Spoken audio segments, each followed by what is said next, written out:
Morning, everyone. My name is Lazaro Rodriguez. I am one of the students in your class. This is the first time I'm doing a video like this. I've never had this in another class before, so I hope everything is going to go well. One of the first questions that was asked to us is, do we believe that the police use of force is excessive and unjustified? Give an example of excessive force. I do think the police use of force uh, can be excessive.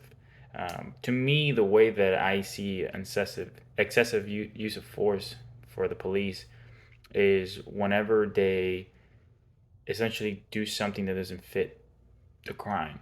So kind of like how people say when the punishment needs to fit the crime, I see it the same way.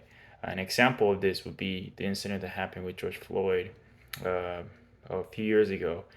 In that incident, the police were called because George Floyd was using a $20 counterfeit, uh, a counterfeit $20 bill, and when the police came, they talked to him and they came to arrest him for using that. But George Floyd got very apprehensive. He was uncooperative with the police, and the police obviously do not like that. So they were trying to arrest him and put him in the police car, and he kept saying a bunch of reasons why he didn't want to be in the police car, that he was scared and that he was claustrophobic. The police proceeded to put him in the car anyways, and then they took him out of the car from the other side, and they dropped him on the. They put him on the floor, and then one of the police officers put his knee on the back of George Floyd's neck, which eventually resulted in him dying with all that force that was put in and on his neck. So why do I believe that's excessive use of force?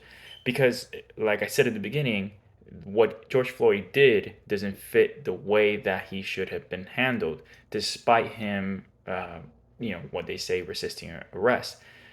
At the end of the day, all that happened was that he was using a fake $20 bill.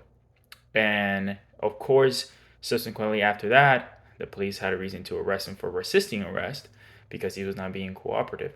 However, this is a man that was laying prone on the ground with a bunch of officers around him, handcuffed, and they still proceeded to just put his knee. The officer proceeded to put his knee on the back of George Floyd's neck, causing restriction to his airways, his air and his breathing. So to me, that's an example of use of force.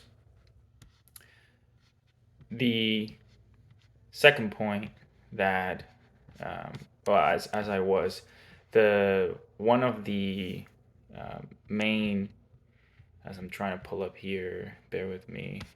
Um, a good source that I found for this is there you go, is an article written by a few authors in 2015. I'll cite it in my example here. But in 2015, there was an article written. It was called "Beyond the Headlines: Public Health Implications of Law Enforcement's Excessive Use of Force." And in there, they describe a little bit more of what use of force is, which is very similar to what my thinking process is. The second question is: the book argues that some progress has been made in reducing racial profiling. What evidence supports this, and why are you persuaded or not? So I do think that there's some evidence that proves that racial profiling has been reduced. The book says so. For example, the book says that police community relations, having a different hiring practice, and more accountability towards police officers are things that have reduced racial profiling, which is true. I don't think it's a substantial amount though. So obviously we still have problems with that today. Um, but most importantly, in my opinion, what has really reduced uh, uh, racial profiling more and more is different police policies, which it is cited on our book, but also the introduction of body cameras to police officers. Right, almost every single department now across the United States has mandatory body cameras, and there's more accountability. So anytime a police officer stops anybody for any reason, they need to have a good reason as to why they need to stop they stop that person. Another great, as I pull up my source here, just give me a second. Another great journal that I found is called "The Effect of Police Body Worn Cameras on the Use of Force in Citizens: Complaints Against the Police: A Randomized Controlled Trial." So this book is really, this journal is really good as it talks about how racial profiling and excessive use of force and many other things have been impacted by the use of body cameras. And the journal was written in 2015. So of course there's been even more progress made, but I don't think the progress is to the point where it should be, of course. The third question that we have here, third and final question, is it says substantial progress has been made with regards to the employment of police of people of color in policing. Does that make a difference in actual police operations on the street? In what ways? Explain. So, employment of color people have is critical to running a well diverse department, specifically when policing the streets.